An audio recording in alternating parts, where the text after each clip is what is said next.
নমস্কার বন্ধুরা, কেমন আছেন আপনারা? আশা করি সবাই ভালো আছেন, সুস্থ আছেন। জয়া রান্নাবান্নাতে আপনাদের সবাইকে স্বাগত। আজ আমি আপনাদের জন্য নিয়ে চলে এসেছি এক নতুন ধরনের রান্না নিয়ে। এক বিশেষ মশলা দিয়ে তৈরি ছাতুর খাস্তা কচুরি। এটি আপনারা সকালে জলখাবার কিংবা রাতে ডিনারে তৈরি করেও খেতে পারেন। কী বিশেষ মশলা দিয়ে তৈরি করছি তা জানার জন্য আমার এই ভিডিওটা শেষ পর্যন্ত দেখতে হবে, স্কিপ না করে। তো চলুন শুরু করি আজকের রান্না। তো দেখুন, কচুরি তৈরি করার জন্য প্রথমে একটা বড় বাটিতে আমি 250 গ্রাম ময়দা নিয়ে নিয়েছি। এবার ময়দার মধ্যে দিচ্ছি 1/2 টেবিল স্পুন লবণ। আপনারা আপনাদের স্বাদ মতোই লবণ দেবেন। আর দিলাম 1 চামচ রিফাইন অয়েল। এটা দিলাম যাতে একটু খাস্তা হয়, আর এটা ময়ানের জন্য আমি তেলটা বিশেষ করে দিলাম। আর দিলাম 1/4 জোয়ান আর 1/4 বেকিং সোডা। তো এগুলো সব ভালো করে ময়দার সাথে মিশিয়ে নিই। মাখিয়ে নিয়ে অল্প অল্প জল দিয়ে পুরো ময়দাটা আমি ভালো করে মেখে নেব। তো ময়দাটা দেখুন আমার ভালো করে মাখা হয়ে গেছে। এরপর আমি 1 চামচ উপর থেকে একটু তেল ব্রাশ করে দিয়ে 10 মিনিট রেস্টে রেখে দেবো। তো যতক্ষণ এই 10 মিনিট রেস্টে থাকুক ততক্ষণে আমি ছাতুর পুরটা চলুন তৈরি করে নিই।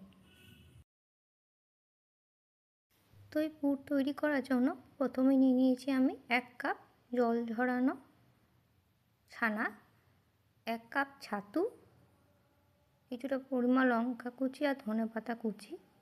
তো শুধু ছাতু দিয়ে আমি এটা করব না, ছাতু আর ছানা একসাথে মিক্স করে আমি পুরটা তৈরি করব। আর দিলাম ঘরে তৈরি করা ভাজা মশলা, রোস্টেড। এই সবগুলো ভালো করে মিশিয়ে ভালো করে মাখিয়ে নেব। তো সবাই তো শুধু ছাতুর পুরই দেয়, আমি দিচ্ছি ছানা আর ছাতু একটু একসাথে পুর হিসাবে তৈরি করছে। তো দেখুন, চলুন ভালো করে এটা মাখিয়ে নিই। তো উপর থেকে একবার এর মধ্যে দেবো, যেহেতু ময়দাতে আমি অলরেডি লবণ দিয়েছি, তাই স্বাদ মতো বুঝে আমি এটার মধ্যে একটু দিচ্ছি লবণ আর দেবো স্বাদ মতো চিনি। আপনারা আপনাদের স্বাদ মতো লবণ দেবেন। যদি মনে করেন যে চিনি লাগবে তাহলে দেবেন, নাহলে দেবেন না। তো ভালো করে এই মশলার পুরটা আমি তৈরি করে নিই। এরকমভাবে আপনারা করে দেখবেন ছাতু আর ছানা দিয়ে। খেতে কিন্তু খুবই সুস্বাদু হয় আর খুব তাড়াতাড়ি হয়, খুব সহজ পদ্ধতিতেই কিন্তু এটা আমি করছি। তো দেখুন পুর আমার রেডি একদম। তো ময়দাটা 10 মিনিট রেস্টে ছিল। এরপর ওই ময়দা থেকে আমি লুচির মতো করে আমি লেচি কেটে নিলাম। খুব বেশি লেচিগুলো বড় করব না, যেমন করে আপনারা ঘরে লুচি তৈরি করেন ওই রকম সাইজেরই লেচিগুলো কেটে গোল গোল করে নেবেন।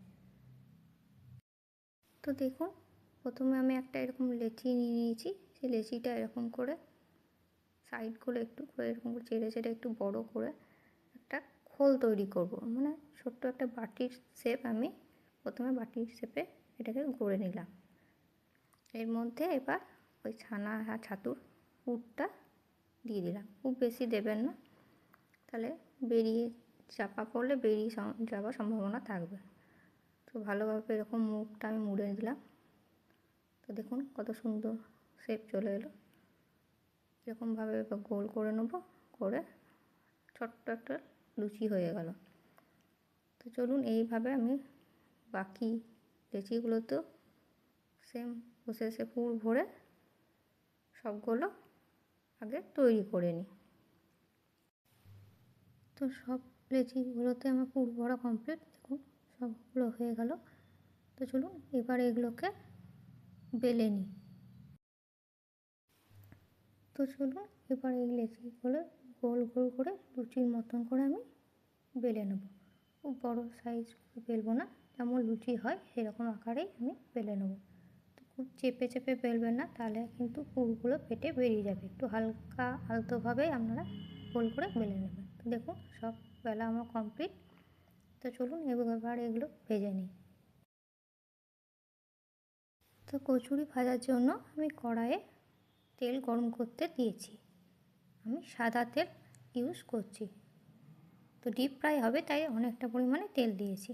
তেলটা গরম হয়ে যাওয়ার পর এক এক করে কচুরিগুলো আমি দিয়ে ভেজে নেব। তো দেখুন কত সুন্দর ফুলেও গেছে আমার, একটু লাল করে ভেজে তুলে নেব। তো বন্ধুরা, ভিডিওটি ভালো লাগলে অবশ্যই একটা লাইক করে দেবেন। আর আমার এই চ্যানেলে যদি আপনারা প্রথমবার আসেন তাহলে অবশ্যই চ্যানেলটি সাবস্ক্রাইব করে বেল বাটনে ক্লিক করে নেবেন। তাহলে আমি যখনই কোনো নতুন ভিডিও নিয়ে আসবো তা সবার আগে আপনাদের কাছে এসে পৌঁছাবে। আর আমার এই রান্নাটা ভালো লাগলে সবার সাথে শেয়ার করে দেবেন, কমেন্ট করতে ভুলবেন না কিন্তু। তো চলুন এভাবে আমি এক এক করে সব কচুরিগুলোই লাল করে ভেজে তুলে নিই। আর আমার মতো করে একবার অবশ্যই আপনারা বাড়িতে তৈরি করবেন, খেতে কিন্তু খুবই খাস্তা হয়, দুর্দান্ত খেতে হয়। এটা আপনারা শুকনো শুকনো করে আলুর দমের সাথেও খেতে পারেন, দারুণ খেতে লাগে। তো চলুন আজ আসি তাহলে,